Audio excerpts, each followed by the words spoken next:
తాకట్లో ఉన్న బంగారాన్ని విడిపించి ఆ రోజున మార్కెట్ ధర కట్టి మిగిలిన డబ్బును మీకు అందిస్తుంది కొమ్మూరి గోల్డ్. నమస్కారం గురుగారు. ఆశీర్వచనం తల్లి. గురుగారు, ఈ మధ్య చాలామంది మొక్కలు ఎక్కువగా పెంచుకుంటున్నారు, ఇంట్లో ఇంటి బయట కానీ. తమలపాకు చెట్టు ఇంట్లో ఉంటే మంచిది అని చెప్పి తమలపాకు చెట్టు కూడా పెంచుకుంటున్నారు గురుగారు. కొంతమంది ఏమంటున్నారంటే అది అంటే మనం పూజలకు అట్లా యూజ్ చేసే చెట్టు కాబట్టి ఉండొద్దు అని కొంతమంది. అసలు నిజంగా తమలపాకు చెట్టు ఇంట్లో పెంచుకోవచ్చా గురుగారు? శ్రీ మహాగణాధిపతయే నమః. ఐం మహాసరస్వత్యే నమః. శ్రీ లలితాంబికాదేవియే నమః. తులసి చెట్టు అయినా తమలపాకు చెట్టు అయినా ఇంట్లో ఉంటే లక్షణకరము అనేటువంటి దానివల్ల చేసుకుంటున్నది. అయితే కొన్ని మనము బయటికి మాట్లాడలేనటువంటి మాటలు కూడా ఉంటాయి. ఈ రోజుల్లో ఏమైందంటే ఏదైనా ఒక మాట చెప్పాలి అంటే అతి జాగ్రత్తగా సూక్ష్మముగా ఒకరిని బాధించకుండా చెప్పటం అనేటువంటిది చాలా అవసరం ఎప్పుడు కూడా. అమ్మా, ఇంట్లో తమలపాకు చెట్టు లక్షణంగా ఉండవచ్చు, తులసి చెట్టు ఉండవచ్చును, ఉండాలి కూడా. అయితే మరి ఉన్నప్పుడు మనం పాటించాల్సినటువంటి పద్ధతులు ఏమిటి? అక్కడ వస్తుంది సమస్య. ఏమిటి అంటే సహజంగా అమ్మా ఇవి సూర్యభగవానుడి యొక్క నీడతోనూ వెలుగుతోనూ చంద్రుడి యొక్క నీడ చల్లని దీనివల్లను చెట్లు అనేటువంటివి పెరుగుతాయి. అంటే నీడ అనేటువంటిది ఇక్కడ పదం వాడుతున్నాం మనం, బాగా గుర్తుపెట్టుకోవాలి ఈ మాట. అయితే ఇవాల్టి రోజున అంతా అపార్ట్మెంట్ సంస్కృతి, ఇల్లు బయలు చాలా పెద్దగా ఉండి చెట్లు ఎక్కడో ఉండి మనం ఎక్కడో ఉంటే మన నీడ దాని మీద పడనంత వరకు పర్వాలేదు. అయితే ఇవాల్టి రోజులలో మామూలుగా పూర్వము ఆడవాళ్లకు ఏదో ఒక నెలలో ఒక 3-4 రోజుల పాటు కొన్ని ఇబ్బందులు అనేటువంటి వ్యవస్థ మీద వాళ్ళు సరే వాళ్ళకు తగిన నిర్ణయాలు తీసుకొని ఉండేటువంటి ఇది ఉండింది. ఇప్పుడు అలా లేదు కదా. వెంటనే స్నానం చేసి భర్తను బయటికి పంపించాలి, పిల్లలను పంపించాలి అని ఎవరు వచ్చి ఒంగోరు ఎవరు చేస్తారు? ఒకరింట్లో ఒకరు చేయరు. తల్లిదండ్రులు అమ్మాయిని ఒకరింటికి పంపించినాము అంటే ఇంకా వాళ్ళ వ్యవస్థ వాళ్ళు పడతారులే అనుకుంటారు. పోనీ ఒకవేళ వస్తే ఏదైనా అవసరానికి 1-2 రోజులు ఉండగలుగుతారు, చేయగలుగుతారు, ఎక్కువ రోజులు ఉండలేరు. ఇలాంటివి వచ్చినప్పుడు మడిగట్టుకొని ఇంట్లో కూర్చొని నేను అలా కాదు ఇలా కాదు అంటే భర్త పిల్లలకు చేసేటువంటి పరిస్థితి ఉండదు. అందువలన వాళ్ళు ఏం చేస్తున్నారు అంటే అంతా మామూలుగా సహజముగా కలుపుకొని జీవితాన్ని ముందుకు వెళుతూ ఉన్నారు. అటువంటి సందర్భాలలో మరి వాళ్ళని ఆమెను ఎంత స్నానం చేసినా ఆమెను తాకినటువంటి వాళ్ళు వీళ్ళు, ఆమె చెట్లకు నీళ్లు పోసుకోవాలంటే ఎవరు పోయాలి? నేను పోయాను, మీరు పోయండి, నేను అయ్యాను కాబట్టి మీరు పోయండి అని చెబితే తగలకుండానే ఉండి పురుషుడు పోస్తే సరిపోతుందా? అవుతుందా? కాదు కదా, అవుతుంది కదా. అలాంటివి జరిగినప్పుడు ఇక్కడ శుద్ధం అనేటువంటిది కాకుండా కొన్ని ఇబ్బంది అనేది జరుగుతుంది. మరి మనం తమలపాకులు తెచ్చుకునేటువంటి వాళ్ళు చాలా ప్రసిద్ధిగా జాగ్రత్తగా అమ్మేటువంటి వాళ్ళు ఉన్నారా? వెంటనే ప్రశ్న వచ్చేది అదే. ఇప్పుడు మేము ఏమైనా చెప్తున్నామంటే మమ్మల్ని మేము కూడా ప్రశ్నించుకోవాల్సిన అవసరం ఉంది కదా. ఇంకోరు ప్రశ్న వేయడం ఎందుకు? మరి అలా ఉంది కదా ఎలా అనేటువంటి. అందుకని ఇవన్నీ కూడా ఉంటాయి, ఉండకుండా ఉండవు. కానీ మనకు తెలియదు, అవునో కాదో తెలియదు అది. అందుకని ఏవి తెచ్చినా కూడా మళ్ళీ ఒక్కసారి అపవిత్ర పవిత్రోవా సర్వావస్థాంగతోపివా యస్మరేత్ పుండరీకాక్షం సబాహ్యాభ్యంతర శుచి అని అన్ని నదుల పేర్లు చెప్పి ఒక కలశములోకి తీసుకుని ఆ కలశములో ఉదకముతో మామూలుగా అన్నిటి మీద కూడా ప్రోక్షణ చేస్తాం. అప్పుడు తమలపాకుల మీద అన్నిటి మీద చల్లి అవి వాడుకోవడానికి చూస్తున్నాం. అంటే మంత్రము చెప్పంగానే శుద్ధి అయిందా? మరి మంత్రం చెప్తేనే కదా పెళ్లి జరుగుతుంది, మరి మంత్రము చెబితేనే కదా నామకరణం జరుగుతుంది, మరి మంత్రము చెబుతుంటేనే కదా దేవాలయాల్లో అభిషేకాదులు జరుగుతున్నాయి. మంత్రము చెబుతుంటేనే కదా దోషము పరిహారము అనేటువంటి దానికి జరుగుతూ ఉన్నది. మరి మంత్రం చెప్తే అయిపోయిందా అంటే మంత్రము చెబితేనే అవుతుంది. మంత్రముతో పాటి తంత్రము కూడా అవసరము. కనుకనే అక్కడ తతంగము కూడా జరుగుతుంది గాక మంత్రముతో పాటి. అన్నీ ఏకకాలములో జరుగుతాయి కాబట్టే అది శుద్ధి అవుతుంది. అలా మనకు తెలియక తెచ్చుకున్నటువంటి వాడిని ఇది కావాలని మనం ఇంట్లో పెట్టుకున్నప్పుడు అది కొంచెం దాన్ని మనం జాగ్రత్త మనకై మనం తెచ్చుకున్నాము దాన్ని కదా, మన ఇంట్లో ఉండాలి అని తెచ్చుకున్నప్పుడు మనకు తెలిసి చేయడం అనేటువంటిది తప్పవునా కాదా? తప్పే. అందువలన సమస్యలు వస్తున్నాయి, పెట్టుకోకూడదు చేయకూడదు అని తప్ప వేరే కారణాలు ఏం లేవు. మరి ఎలా అపార్ట్మెంటు మరి ఎందుకు అంటే అందువల్లనే అట్లాంటివి పెట్టుకొని ఉండలేక మనకు కుదరక ఆ పనులు చేసేదానికంటే 5 రోజుల స్నానమైన తర్వాత లక్షణంగా తమలపాకులు కొనుక్కొచ్చుకుంటాము చేసుకుంటాము. ఇంట్లో ఉండేదానికంటే కూడా ఉండి ఇది చేయడం కంటే లేకుండా గౌరవించడం గొప్ప కదా, అది మేలు కదా తల్లి. దాన్ని మనము ప్రామాణికంగా తీసుకుందాం. ఇదెందుకు, ఎవరిని ఏం తప్పుపట్టాల్సిందేం లేదు. అలాగని మమ్మల్ని మరి ఇలా 4 రోజులు 5 రోజులు మమ్మల్ని ఇలా అంటున్నారా చేస్తున్నారా అంటే అది నేను అనడం అని కాదు. భగవంతుడు ఒక మనిషికి ఒక ఇది ఇచ్చినప్పుడు దాన్ని పాటించేటువంటి వాళ్ళు పాటిస్తున్నారు. వాళ్ళ అవసరాన్ని రీత్యా వాళ్ళకున్న ఇబ్బందులు ఏవో వాళ్ళకు ఉన్నాయని నేను చెప్తున్నాను. ఆ ఇబ్బందులతో చేసుకోలేకపోతున్నారు తల్లులు అందరూ కూడా అని చెప్తున్నామే కానీ ఎవరిని మనం తప్పుపట్టాలనే ఉద్దేశంతో కాదు తల్లి. అందువలన ఇది సంగతి. అయితే గురువుగారు, తమలపాకు చెట్టు మనం ఇంట్లో చాలామంది పెంచుకుంటున్నప్పుడు శుభానికి అశుభ కార్యాలకు ప్రతి ఒక్కదానికి తమలపాకులు వాడతారు. ఉంది అంటే ఇరుగు పొరుగు ఎవరో ఒకరు వచ్చి అడుగుతుంటారు. అలా వాళ్ళకు తీసి ఇవ్వచ్చు అంటారా? కరెక్టేనా? శుభకార్యానికి అయితే పర్లేదు, హ్యాపీగా ఇచ్చేస్తాం. ఇట్లాంటి అశుభ కార్యాలకు వేటికన్నా వచ్చి అడిగారు అనుకోండి, ఇవ్వచ్చు అంటారా? అశుభమైన శుభానికైనా ఇవ్వటము వలన పుణ్యమే. ఓకే, అదేం పాపం రాదు. ఇప్పుడు ముత్తైదువులను అదే పనిగా పిలిచి తాంబూలం అని ఎందుకు ఇస్తున్నాము? ఇంకొకరికి దానం ధర్మం చెయ్యండి అయ్యా డబ్బును ధనలక్ష్మిని ఎందుకు చెప్తున్నాము అంటే మనము ఇచ్చేటువంటి దృష్టిలో ఉంటుంది ఎప్పుడూ కూడా. మనము నలుగురికి ఎప్పుడైతే మనం చేస్తామో పెడతామో అంత 10 మన పిల్లలకు మేలు జరుగుతుంది, మనకే మేలు జరుగుతుందని కాదు. అశుభాలకు ఇచ్చినా శుభానికి ఇచ్చినా పుణ్యప్రదమైనటువంటిదే, అందులో తప్పేమీ లేదు. ఇయ్యకూడదు అని ఎక్కడా లేదు. ఇవ్వటమే వాళ్ళకి అది ఉపయోగపడుతుంది. ఒకరికి అంటే మనము చేసినటువంటి మన ఇంట్లో ఉండేటువంటి చెట్టు వలన ఇంకొకరికి అది ఉపయోగపడుతుంది అంటే ఒకరికి ఉపయోగపడనిది మనం ఎంత చేసుకున్నా వేస్టే కదా. ఎవరు అడుగుతారు? ఓ ముళ్ళ చెట్టు పెంచామనుకోండి, మనకు ప్రేమ ఉండొచ్చు ముళ్ళ చెట్టు మీద, ఇంకొకరు వచ్చి నాకు ముళ్ళు కావాలని ఎందుకు అడుగుతారు? అడుగుతారా? అడగరు.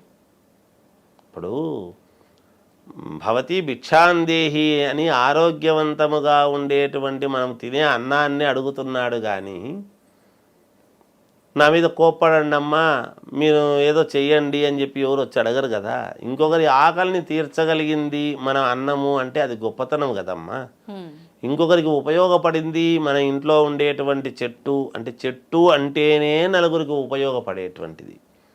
మనకు మాత్రమే ఉపయోగపడాలని కాదు, మీరు కని పెంచి పిల్లలను పెద్ద చేసేటువంటి పిల్లలు కూడా మనకు మాత్రమే ఉపయోగపడరు, నలుగురికి ఉపయోగపడుతున్నారు.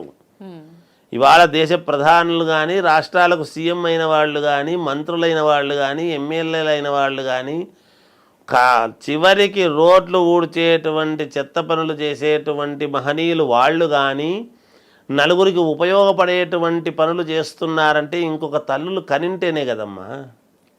మనము కన్న పిల్లలే మనకు మాత్రమే ఉపయోగపడడం లేదు, అలా అనుకోకూడదు. మన పిల్లలు మనకు మాత్రమే ఉపయోగపడాలి, నా సంపాదన నాకు మాత్రమే ఉండాలి అనుకున్న దానికంటే ఇది ఇంకొకటి ఉండదు. మన ఇంట్లో పెంచుకున్నటువంటి చెట్టు నలుగురికి ఉపయోగపడుతుంది అంటే పుణ్యప్రదముగా భావించాలి. నలుగురి కోసం మనం వేసామంటే ఎంత పుణ్యప్రదమమ్మా. ఇది నాదండి తీసుకోకూడదండి అని గేట్లు వేసుకొని ఇంట్లో కూర్చుంటే లాభం ఏమిటి? చెట్టును పెంచి ఎందుకు పెంచుతున్నట్టు? చాలా మంది అట్లనే ఉన్నారు గురువు. దేనికి? అలా ఉండొద్దు గాక, అంటే తెలియక చేస్తుంటారేమో. అదే దాని విశేషము చెబితే ప్రతి వాళ్ళు కూడా అయ్యో తీసుకోండి అంటారు. తప్పులేదు, నలుగురికి ఉపయోగపడేది ఉన్నప్పుడు మంచిదే కదబ్బా. మనం ఏమనుకుంటాం, అబ్బా ఆమె ఎవరో వేసింది, వాళ్ళ ఇంట్లో పూలు కాస్తాయి, వాళ్ళు కొన్ని పెట్టుకుంటున్నారు, మనకు కొన్ని ఇచ్చినారు. పువ్వులు ఇంకొక స్త్రీమూర్తికి మన ఇంటికి ఎవరైనా వస్తే లక్షణకరముగా తన భర్తకు 5వ తనమైనటువంటి పువ్వులను మనం పెట్టుకొని ఇంకోరికి ఇస్తున్నాము కదా. ఎందుకు? మీరు సుమంగళిగా ఉండాలి, బాగుండాలి అని ఎప్పుడైతే కోరుకొని మనం ఇస్తున్నామో మన సుమంగళిత్వం మన ఇది బాగుంటుంది అని దాని అర్థం. అందుకు కదా తాంబూలాలు ఇవ్వండి, ఇన్ని వారాలు చేయండి, ఈ మంచి చేయండి, ఈ వ్రతాలు చేయండి, ఇంకొకరికి చీరలు పంచండి, తాంబూలం పెట్టండి అని చెప్తున్న కారణం. మనం ఎంతో ఇష్టపడి చీర కొనుక్కొచ్చుకుంటాం, నలుగురికి ఇవ్వాలి అన్నప్పుడు ఏదో ఒకట్లే ఇద్దాంలే అని చెప్పి తెస్తారు. అలా కాదు, ఏది మంచిదో వాళ్ళు తృప్తిగా ఏది కట్టుకుంటారో అది ఇచ్చినప్పుడు గొప్పతనం. నీకు ఇచ్చే స్తోమత ఉంటే ఇవ్వాలి, కానీ స్తోమత లేనప్పుడు అప్పు చేసి ఇమ్మని చెప్పలేదు. అది తప్పు. స్తోమత ఉండి ఇవ్వకపోతే అది మరీ తప్పు. ఇలాంటివి ఎన్నో ఉన్నాయి తల్లి, ఎన్నో వస్తాయి అనుకుంటే. అందువల్ల తమలపాకు చెట్టు అంటే నలుగురికి ఇవ్వడంలో అది అశుభము శుభము అనేది లేదమ్మా. అశుభానికి ఇస్తే ఇంకా పుణ్యమే, ఎక్కువ పుణ్యం. గురుగారు, ఇంట్లో దీపారాధన చేసినప్పుడు ఆ దీపాలు దేవుడి ఫోటోల వైపుకు ఉండాలా, వెలిగిస్తున్న మన సైడ్కు ఉండాలా, ఆపోజిట్లో ఉండాలా? ఇది ఒక పెద్ద క్వశ్చన్ మార్క్. నిజంగా అసలు ఏ రకంగా ఉండాలి, ఏ వైపున వెలిగించాలి? శ్రీ మహాగణాధిపతయ నమః. ఐం మహాసరస్వత్యే నమః. శ్రీ లలితాంబికాదేవియే నమః. అమ్మ, దీపారాధన ఇంట్లో. అవును గురుగారు. ఇంట్లో దీపారాధన ఎందుకు చేస్తాము అంటే అమ్మా, మనం తెచ్చి పెట్టుకున్న పటమే, అవును, లేదా మనం తెచ్చి పెట్టుకున్నటువంటి విగ్రహాలే. అవును గురుగారు కదా. మరి విగ్రహాలు కలపలేదనే, లేకపోతే పటం ఎలా ఉంది ఒకసారి ఇంకోసారి చూసుకుందాము అనేటువంటిది కాదు. ఇక్కడ ఇంటికంతా కూడా దీపం ఏమిటి అంటే, మామూలుగా ఉదయం లేవంగానే భగవంతుణ్ణి కాస్త స్మరించుకోవటం. మన ఇంటి దేవుడు ఎవరైతే ఆ ఇంటి దేవుడి పటం ఒకటిని పెట్టుకొని దీపారాధన చేయటం.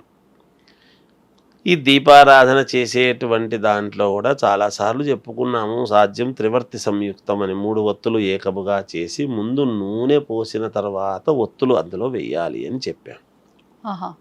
ముందు ఒత్తులేసి నూనె పోస్తూ ఉంటారు చాలామంది. అలా కాకుండా నూనె పోసిన తర్వాత ఒత్తులు వేయటం.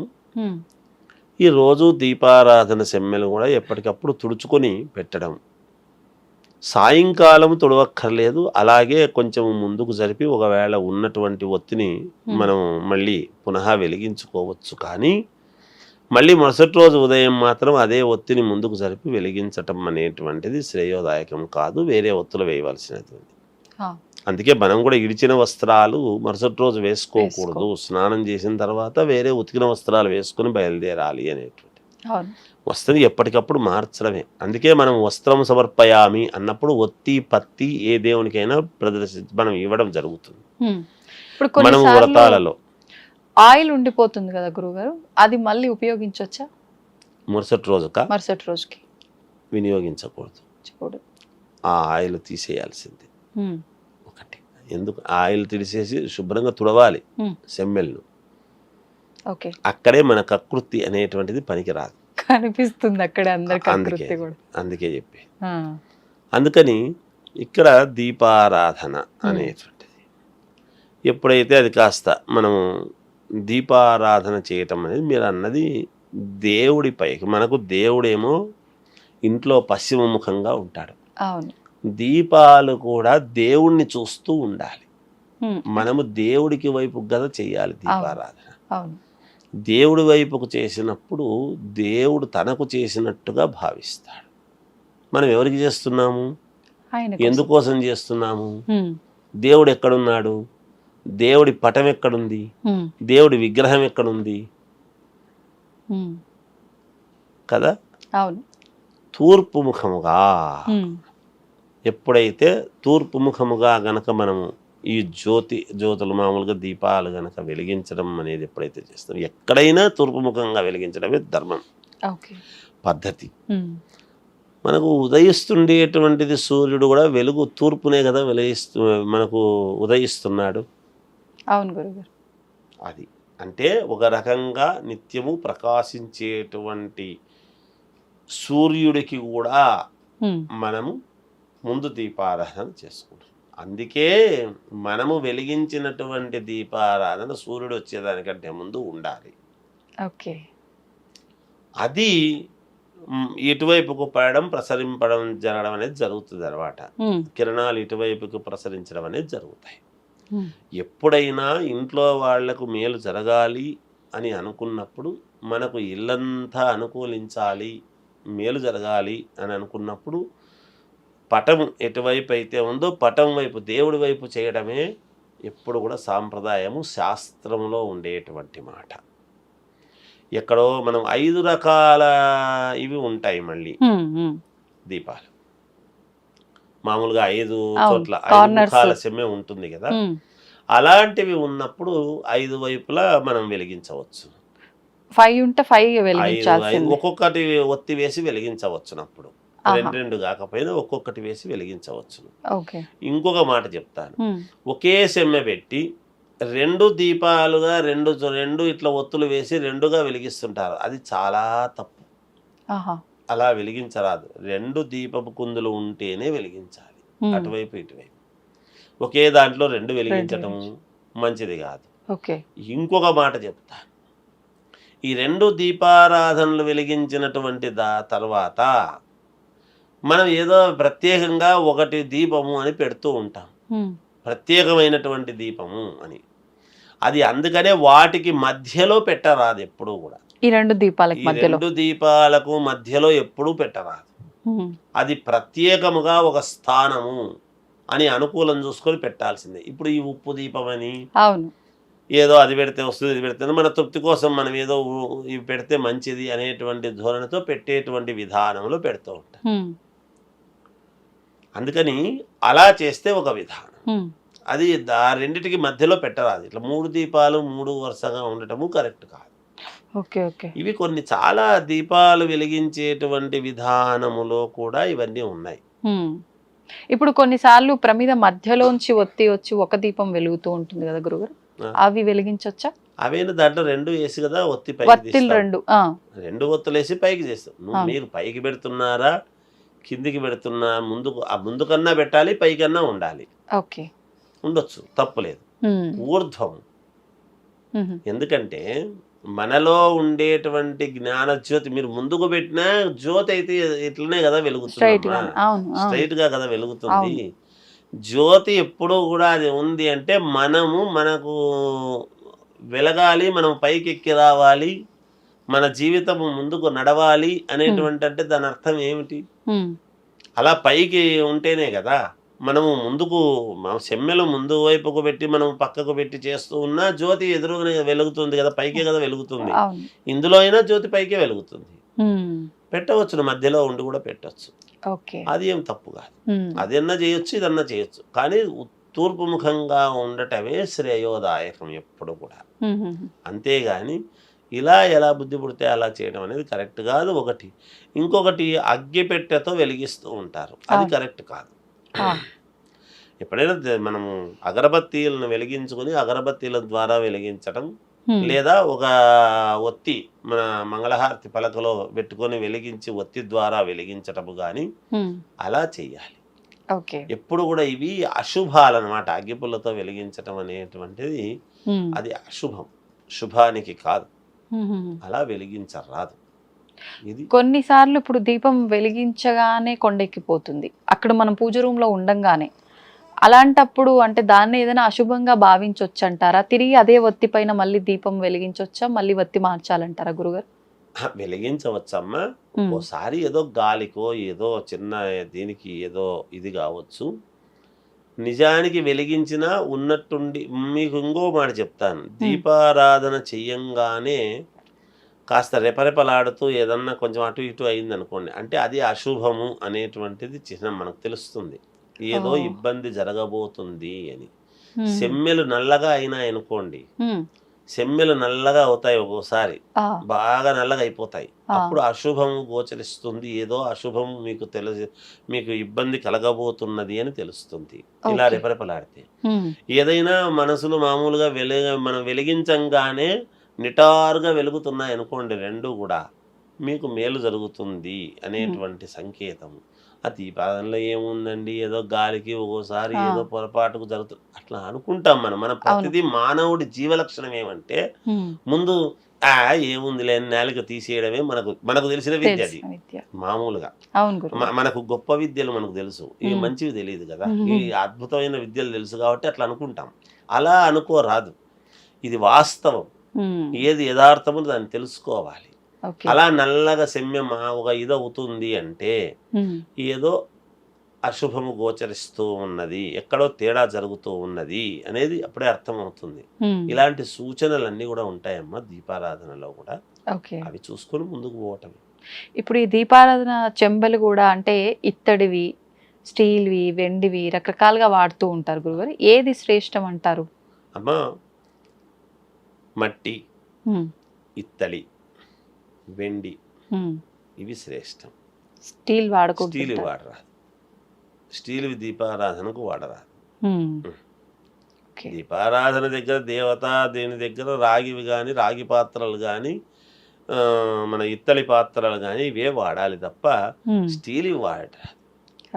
స్టీల్ ఇనుము, అవి మంచిది కాదు.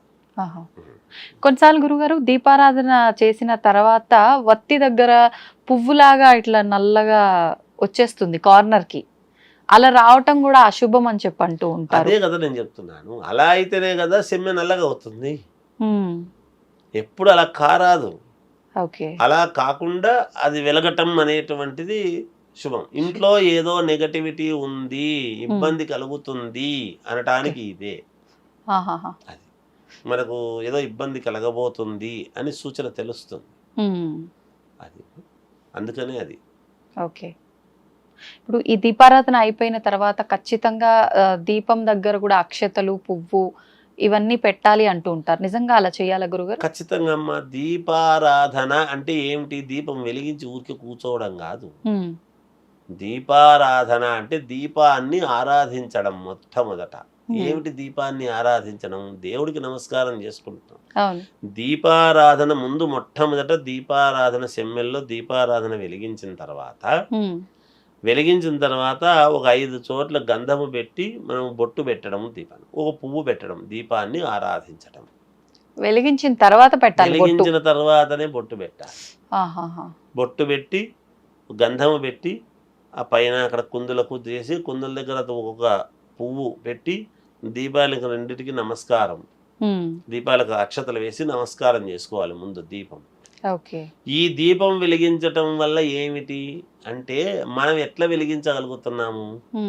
మనలో ఆత్మజ్యోతి అనేటువంటిది వెలుగుతూ ఉంటేనే కదా మనకు ప్రాణం, చైతన్యం అనేది ఉంటేనే కదమ్మా. ఆ శక్తి అనేటువంటిది ఏమిటి అంటే, శక్తి అంటే కదలిక ఉండేటువంటి ప్రతి దాంట్లోనూ శక్తి ఉంది. ఆ శక్తియే అమ్మవారు అని చెప్పుకుంటున్నాం మనం. కరెక్ట్. ప్రతి దాంట్లో అమ్మవారు ఉందమ్మా, ప్రతి దాంట్లో అమ్మవారు ఉంది. ఆ దీపాలు అందుకే కదా వెలుగుతూ ఉన్నప్పుడు కూడా చైతన్యముగా వెలుగుతుంటాయి. ఆ చైతన్య జ్యోతి అనేటువంటిది అమ్మవారు. మనలో శక్తి, మనలో కదలిక ఉంది, ఆ కదలికనే అమ్మవారు. అందుకనే కదా అది మనం చేయాల్సింది. ముందు దీపాలకు రెండిటికి దీపాన్ని ఆరాధించడం. లేకపోతే దీపాలు పెట్టండి, రావుకాల దీపాలు పెట్టండి, లేకపోతే మనకు కార్తీక మాసం దీపాలు పెట్టండి, లేకపోతే నెయ్యి దీపం పెట్టిన దానివల్ల ఏమొస్తుంది అంటే, నెయ్యి దీపం పెట్టిన దాని వలన మనకు అద్భుతమైనటువంటి యోగాలు మనకు కలుగుతాయి దీపారాధన చేసిన దాని వలన. అందుకే దీపాలు వెలిగించండి అని చెప్పేది. దీపాన్ని ఆరాధించాలి మొదట.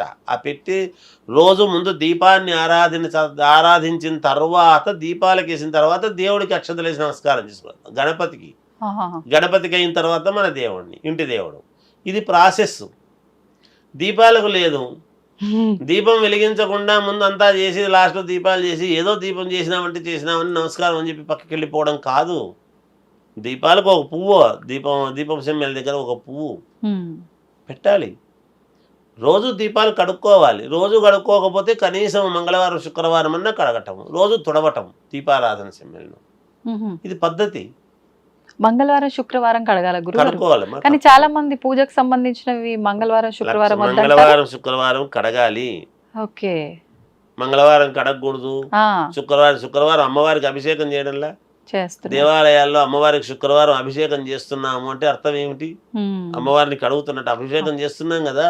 శుక్రవారం అభిషేకం జరుగుతుంది కదా అమ్మవారికి. మరి శుక్రవారం చేయమని ముందు రోజు అభిషేకం చేస్తున్నామా? లేదు కదా. లేదు. ప్రతి దాంట్లో ప్రతి వస్తువులోనూ అమ్మవారు ఉంది. అమ్మవారే సర్వము. ఓకే, కనుక కడగాల్సిందే. మంగళవారము శుక్రవారము తప్పకుండా దీపారాధన సిమ్మెలు కడుక్కోవాల్సిందే. దాంట్లో మళ్ళీ సందేహమే లేదు, నిస్సందేహంగా చెప్తున్నా, చేసుకోవాల్సిందే. దేవత మనం ఒక విడిగా ఇంకొక టాపిక్ మాట్లాడుకుందాం గురుగారు, ఈ శుభ్రం చేసే విధానాల గురించి. ధన్యవాదాలు గురుగారు. జయం. తవ్వండి, తవ్వుతూనే శివలింగం.